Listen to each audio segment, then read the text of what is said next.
আপনাদের উপরে মানুষের আস্থা আছে, আপনাদের উপরে মানুষ আস্থা রাখতে চায়। এবং আপনারা যারা অফিসার আছেন, আপনারা যারা জুনিয়র অফিসার আছেন, সৈনিক আছেন, দেশটাকে বিক্রি হইতে দিয়েন না। রিকোয়েস্ট থাকবে, দেশটাকে বিক্রি হইতে দিয়েন না। গণমাধ্যমের কর্মীরা, দেশটাকে বিক্রি হইতে দিয়েন না। আমরা একটা দ্বার প্রান্তে আছি, ইতিহাসের দ্বার প্রান্তে, বিক্রি হইতে দিয়েন না। আপনারা দেখেছেন হাসনাত আব্দুল্লাহকে ঠেকানোর জন্য, আমাদেরকে ঠেকানোর জন্য আওয়ামী লীগ বিএনপি এখন এক হয়েছে। আপনারাও সেই স্রোতে যদি তাল মিলান, দুঃখ থাকবে না। মারা যাব, জেল জুলুম হবে, নির্যাতন নিপীড়নের মধ্য দিয়ে যাব, মারা যাব। মানুষ তো মারা যায়। মানুষ কি সবাই বেঁচে থাকবে? আমরা দুনিয়া থেকে আমরা সবাই বেঁচে থাকবো? চিরস্থায়ী ভাবে বেঁচে থাকবো? চিরস্থায়িত ভাবে তো বেঁচে থাকবো না। আমরা তো সব সময় বেঁচে থাকবো না পৃথিবীতে। আমাদের তো চলতে হবে। আমরা আজকে কেউ মারা যাবে, কালকে আর পরের দিন কেউ মারা যাবে, 5 বছর পরে কেউ মারা যাবে। হাদি ভাই তো বাইচা নাই, মারা গেলাম, সো হোয়াট?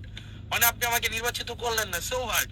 আপনারা নির্বাচিত যদি নিজে জেনে বুঝে যদি আপনারা এমন একজনকে নির্বাচিত করেন যাকে আওয়ামী লীগ, যাকে এখানে ইনফিলট্রেট করছে, যাকে আওয়ামী লীগ বলছে যে হচ্ছে সেটা কলা গাছ, তাকে আপনারা নির্বাচিত করেন।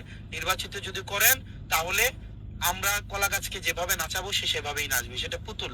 এবং সেই প্রার্থী বলছে আবুল কালাম আজাদের কাছে, জুলাইয়ের খুনের কাছে বলতেছে যে আমাকে ভোটটা ভিক্ষা দেন ভাই, আমাকে ভিক্ষা দেন, আমার টাইম লাইনে আছে। এখন দেবিদ্বারবাসীর সিদ্ধান্ত আপনার। আপনি যদি নির্বাচিত করেন এমন একজন পাপেটকে, এমন একজন কলা গাছকে, যার নিজের মানে সিদ্ধান্ত নেওয়ার ক্ষমতা নাই, নিজের যার হচ্ছে যে আরেকজন দ্বারা পরিচালিত, সে হচ্ছে আওয়ামী লীগের পারপাস সার্ভ করছে, যার হচ্ছে নিজস্ব সক্ষমতা নাই, সিদ্ধান্ত আপনারা তাকে পাশ করাইতে পারেন। আর তরুণ প্রজন্ম আপনারা যারা আছেন, আপনাদেরকে আসলে টাকা দিয়ে কেনা আমি বিশ্বাস করতে চাই সম্ভব না।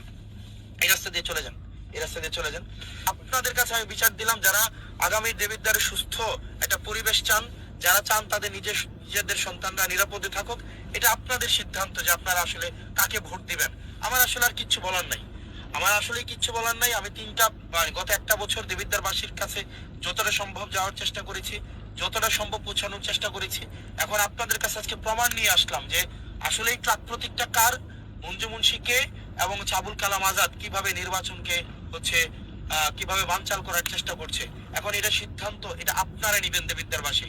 এবং বিএনপির একটা অংশ, বিএনপির আপনারা যারা আছেন ভাই, আমি আপনাদেরকে বলে আসছি গত 17 বছর ধরে আপনারা কি নির্যাতন নিপীড়নের মধ্যে ছিলেন, কিন্তু আবার আপনাদের দলটাকে কারা বিক্রি করে দিছে, কারা আবুল কালাম আজাদের সাথে লিয়াজু করে চলছে, কারা আওয়ামী লীগের সাথে লিয়াজু করে চলে।